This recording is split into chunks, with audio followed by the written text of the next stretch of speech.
बहुत समय पहले एक छोटे से गांव धर्मपुर में एक ब्राह्मण रहता था। नाम था अढ़ैया। लोग उसे यही कहते थे, अढ़ैया ब्राह्मण। असल नाम कोई याद नहीं रखता था, क्योंकि उसका स्वभाव ही ऐसा था कि वह हर काम आधा करता था।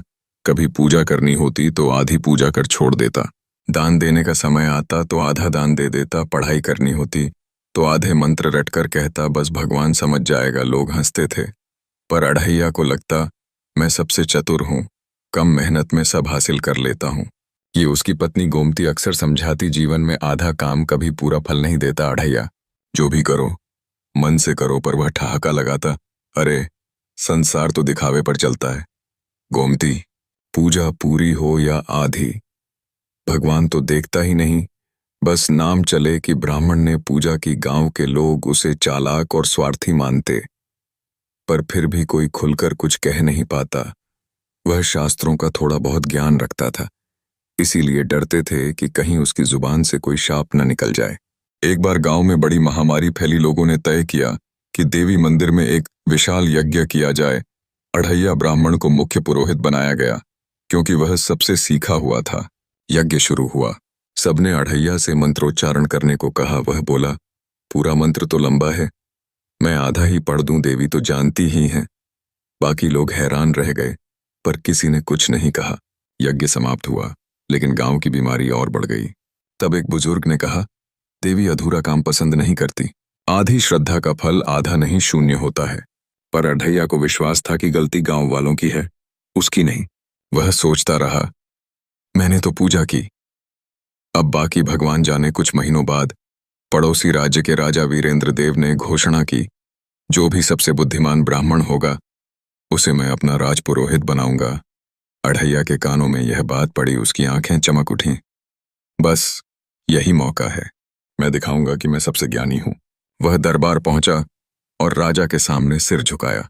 राजा ने पूछा, ब्राह्मण, क्या तुम धर्म और कर्म जानते हो? अढ़ैया बोला, राजन, मैं आधे वेदों का झाता हूं, आधे मंत्र याद हैं, आधा संसार जानता हूं। राजा हंस पड़े, आधा ज्ञान?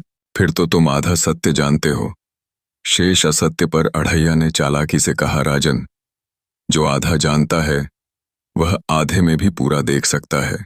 राजा को यह वाक्य रोचक लगा। उन्होंने कहा, ठीक है, मैं तुम्हारी परीक्षा लूंगा। राजा ने पूछा, धर्म क्या कहता है, दान कैसे देना चाहिए? अढ़ैया ने उत्तर दिया, दान में आधा रखो, आधा दो। जो सब दे दे वह मूर्ख, जो कुछ न दे वह पापी। बीच का रास्ता श्रेष्ठ है। राजा मुस्कुराए, बोले, ठीक है, तुमने कहा, आधा दो। आज जो तुम पाओगे उसका आधा राज्य के अनाथ बच्चों को दोगे। अढ़ैया मान गया। राजा ने उसे सोने की थैली दी। वह सोचने लगा, अगर मैं आधा भी रख लूं तो बहुत धन मिलेगा।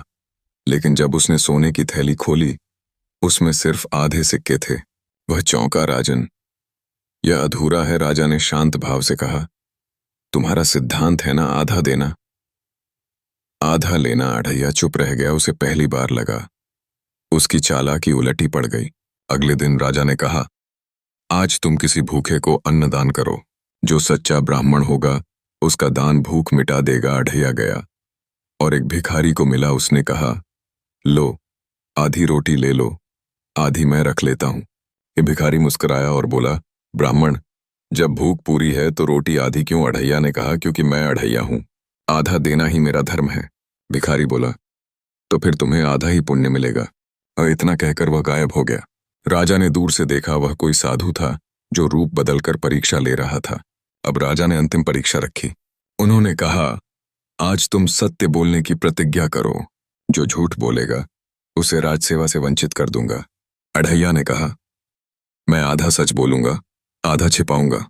ये राजा ने मुस्कुराते हुए कहा, तो आधा विश्वास ही पाओगे। अढ़ैया ने सिर झुका लिया, लेकिन मन में फिर सोचने लगा, राजा को कुछ पता नहीं चलेगा, मैं अपनी बातों से बच जाऊंगा। दिन पर उसी दिन एक निर्दोष व्यापारी पर चोरी का आरोप लगा। राजा ने अढ़ैया से पूछा, तुमने उसे चोरी करते देखा था? अढ़ैया ने कहा, मैंने उसे जाते देखा, पर यह नहीं देखा कि उसने क्या लिया। राजा ने कहा, तो यह आधा सत्य है। जांच हुई और पता चला कि व्यापारी निर्दोष था। राजा क्रोधित हुए, ब्राह्मण, तुम्हारे आधे सत्य ने एक निर्दोष की प्रतिष्ठा नष्ट कर दी। अढ़ैया निरुत्तर हो गया। राजा ने उसे दरबार से निकाल दिया।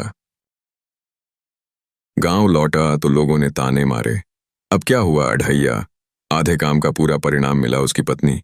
गोमती ने कहा, तुम्हारा आधा ज्ञान तुम्हें पूरे अपमान में ले गया। अढ़ैया टूट गया। वह जंगल चला गया साधना करने के लिए। कई दिनों तक वह बिना भोजन के भटकता रहा, सोचता रहा क्या सचमुच में गलत था। एक दिन उसे एक वृद्ध साधु मिला। साधु ने पूछा, कौन हो पुत्र? अढ़ैया बोला, मैं वह ब्राह्मण हूं जो आधा करता है। अब सबने मुझे अधूरा कहकर छोड़ दिया। साधु मुस्कुराए, तुम अधूरे नहीं, अस्थिर हो। पूर्णता चाहो तो पूर्ण समर्पण चाहिए। अढ़ैया बोला, मैं समझ नहीं पा रहा। साधु ने कहा, अगर कोई दीपक आधा जलाया जाए तो क्या अंधकार दूर होगा? अगर कोई बीज आधा बोया जाए तो क्या वृक्ष उगेगा? जीवन में आधा कर्म करना अधर्म के समान है। अढ़ैया की आंखों में आंसू आ गए। वह बोला, गुरुदेव, अब क्या करूं? साधु ने कहा, गांव लौटो। हर वह अधूरा काम पूरा करो जिसे तुमने आधा छोड़ा था। लोगों की सेवा करो सच्चे मन से। अढ़ैया गांव लौटा। सब उसे देखकर हैरान हुए। अब उसके चेहरे पर विनम्रता थी। उसने पहले मंदिर की अधूरी पूजा पूरी की, फिर हर उस गरीब को पूरा दान दिया जिसे उसने पहले आधा दिया था। उसने हर गलत बात का प्रायश्चित किया। धीरे धीरे लोग उसका सम्मान करने लगे। एक दिन वही राजा वीरेंद्र देव गांव आए और देखा अढ़ैया मंदिर के बाहर बच्चों को वेद पढ़ा रहा है। राजा ने कहा, ब्राह्मण, तुम अब पूरे हो गए लगते हो। अढ़ैया मुस्कुराया, नहीं राजन, मैं अब बस सच्चा हूं। आधे ज्ञान से भ्रम था, पूरे कर्म से सत्य मिला। राजा ने उसकी प्रशंसा की और कहा, अब मैं तुम्हें राजपुरोहित नहीं, जनपुरोहित बनाता हूं, जो जनसेवा करे। अढ़ैया के आंसू छलक पड़े। वह बोला, राजन, यह मेरे जीवन का सबसे बड़ा पुरस्कार है। और कई वर्ष बीत गए। अढ़ैया अब वृद्ध हो चुका था, पर उसके हृदय में शांति थी। जब भी कोई उससे जीवन का रहस्य पूछता, वह कहता, आधा विश्वास, आधा प्रेम, आधा कर्म, ये तीनों आत्मा को अधूरा रखते हैं। भगवान पूर्ण है और उनसे मिलने का मार्ग भी पूर्णता से ही खुलता है। एक दिन वह ध्यान में बैठा और शांत हो गया। लोगों ने कहा, अढ़ैया ब्राह्मण अब सच्चे अर्थों में पूर्ण हो गया। अधूरा ज्ञान विनाश की जड़ है। आधे मन से किया गया कर्म कभी सफलता नहीं देता। जो कुछ भी करो, पूरे मन, श्रद्धा और निष्ठा से करो, तभी फल मिलेगा। सच्चा ब्राह्मण वह नहीं जो शास्त्र रटे, बल्कि वह जो सत्य का पालन करे। जिंदगी में अधूरा रहना आसान है, पर पूर्ण बनना साहस मांगता है। अढ़ैया ने सीखा कि अधूरा कर्म नहीं, पूर्ण समर्पण